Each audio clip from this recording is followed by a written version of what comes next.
Dumaan lang po ako sandali dito sa inyo upang tiyakin na lahat ng pangangailangan ninyo, lahat ng tulong na ibibigay ng pamahalaan ay natatanggap ninyo. Dahil po, alam naman natin, kapag ganyan ang nangyari, nagkasunog at nawalan kayo ng tirahan, dapat talaga ang pamahalaan ang magsasaklolo sa inyo. At kaya po, andito po ang DSWD, andito po ang ating mga iba't ibang ahensya ng pamahalaan.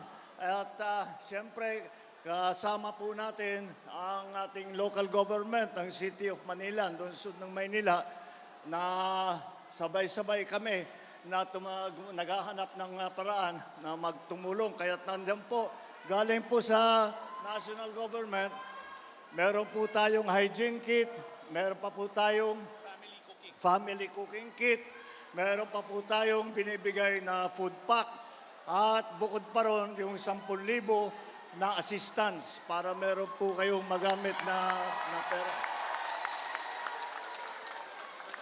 Ang susunod po, pagkatapos po na makuha po namin lahat ng mga detalye ninyo, ang susunod po, patuloy po, hindi po kami titigil ng pagbigay ng pagkain at lahat ng assistance at lahat nito mga kit na nakikita ninyo.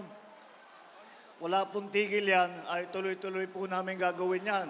At ang susunod ay ang DSUD, yung housing, yung Department of Housing, para mabigyan kayo ng mga building material para makapagpatayo ulit kayo ng inyong magiging tirahan.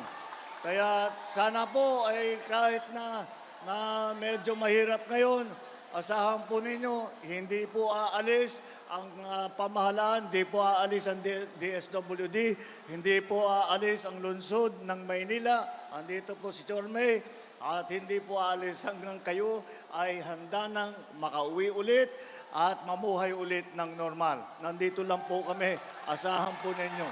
Boss, bibigay tayo 30,000 per family. 30,000 pesos per family. Lahat-lahat. Hindi, sa NHA lang, bibigay kami 30,000 per family. Mayroon pa pala. Ito, nandito ang namumuno ng NHA. Meron palang pang-rebuilding, magbibigay din ng 30,000 para meron kayong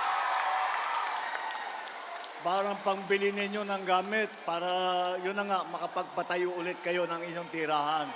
Sige po.